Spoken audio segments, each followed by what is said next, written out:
on Africa Weekly, we head to Madagascar, where anger is building over plans to relocate part of Madagascar's choked capital to emerald green farmland.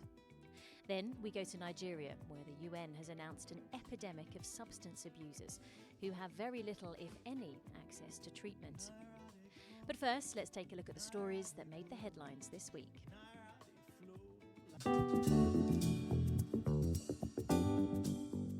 Niger holds ceremonies for 71 troops killed in the biggest jihadist assault in the country's history.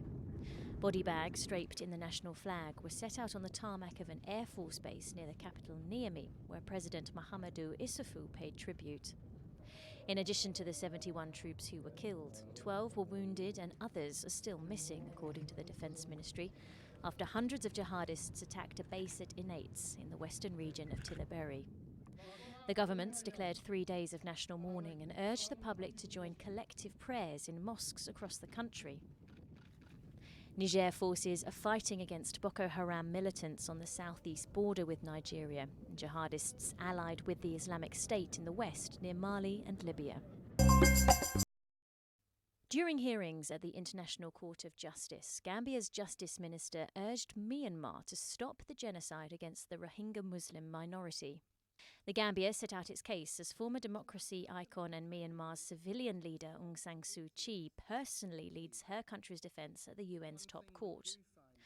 Around 740,000 Rohingya fled to neighbouring Bangladesh after a bloody crackdown by the Myanmar military in 2017 that UN investigators have already described as genocide.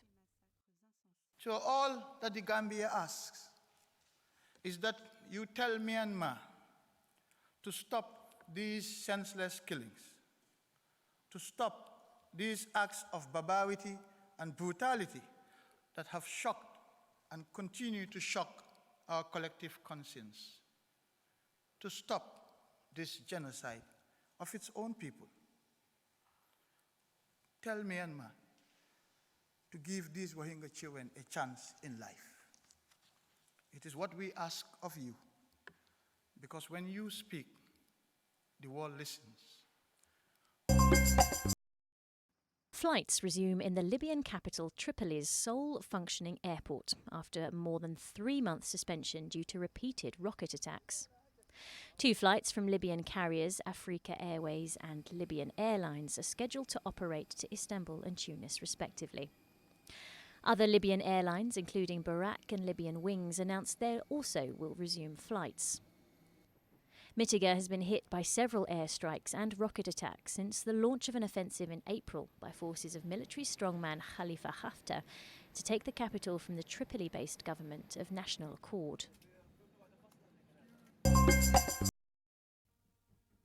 Crowds gathered in Addis Ababa to welcome Ethiopian Prime Minister Abiy Ahmed after he won the Nobel Peace Prize in Norway. Abiy won the Nobel in large part for reaching out to Eritrean President Isaias Afwerki last year, creating momentum for a deal that formally ended a 2-decade stalemate stemming from the two countries' 1998 to 2000 border war. However, during the award ceremony in Oslo, Norwegian Nobel Committee chairwoman Berit Reiss-Andersen noted that the peace process seems to be at a standstill, with border crossings closed and little apparent progress on border demarcation efforts. Upon arrival back in Ethiopia, the Prime Minister said he wanted to meet soon with the Eritrean leader in a bid to jumpstart the stalled reconciliation process.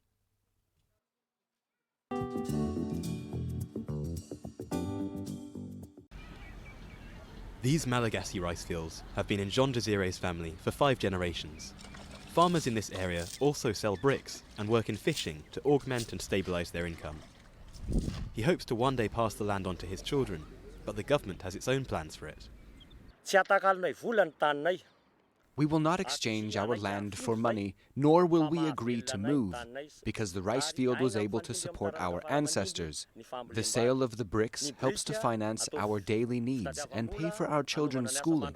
And when the rice harvest is over and I don't earn enough with my bricks, I can sell my crop. The government wants to build the new Malagasy capital, Tana-Maswange. $600 million is being invested to build new government departments, banks, housing and businesses. But this plan involves using 1,000 hectares of rice fields like these, situated a few kilometres from Antananarivo, the current capital. The president wants to relocate those who farm this land to Bevway, 700 kilometres away.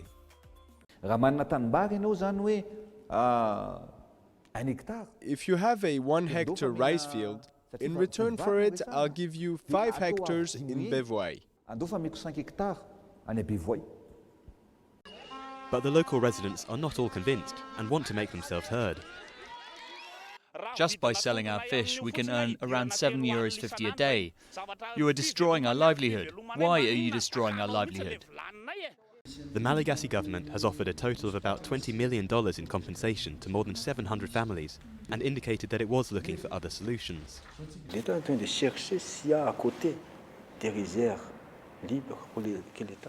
The state is looking for unused rice fields that it can buy, to which it can relocate people affected by the project and who still wish to remain in rice growing.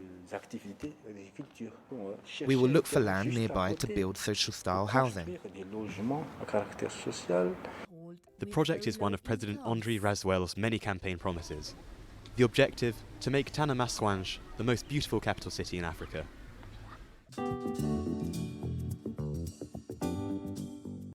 Smoking it. Everybody's smoking.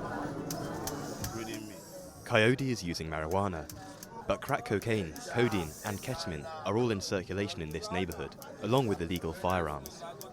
Substance abuse in Nigeria has been qualified as an epidemic by the United Nations. Some, like Pastor Hamilton, himself a former drug addict, are trying to help this community in the impoverished Mushin area of Lagos, where the state holds little sway. After finding God, he trained in psychology and social care and set up his own rehab centre. Everybody smokes. It's a drug community, but notwithstanding, since we've been coming here for close to 25 years now, and then since we started rehab in 2009, we have pulled at least over between 80 to 120 people out of this community. A few kilometres away, in a very different part of the city, Dr. Oganaya Ndupu is a psychiatrist working in a private clinic. A former employee of a state hospital, she is one of only 300 psychiatrists operating in this country of close to 200 million people. But when it comes to mental health, I do not agree that there is monitoring going on. Yes, we have facilities, you have the government establishments. They're in deplorable states.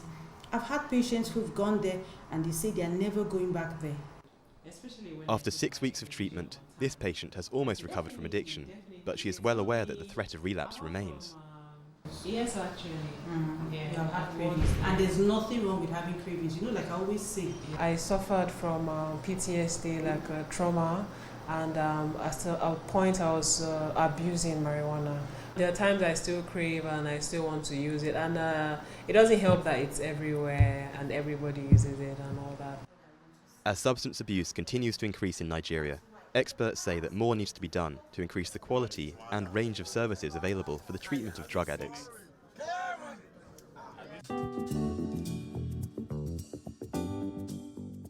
Now, dogs may not typically be considered the most attractive animals, but that hasn't stopped a dog club in Sudan putting on a beauty pageant to celebrate the looks of their canine friends.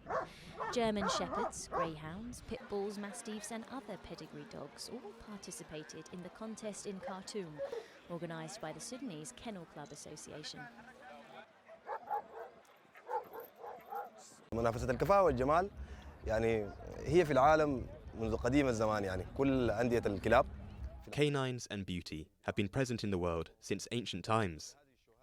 All the kennel clubs in the world organise such contests, and their aim is to look for pure dog breeds. All these clubs want to maintain pure pedigree. It's the main idea. أي كل بريد يعني سلالة تكون نقية عشان ما تخش فيها بريد تانية تبوظها لأنه دي الفكرة الأساسية اللي بتدور حولها نقاء السلالة. That's all from us at Africa Weekly. Until next week.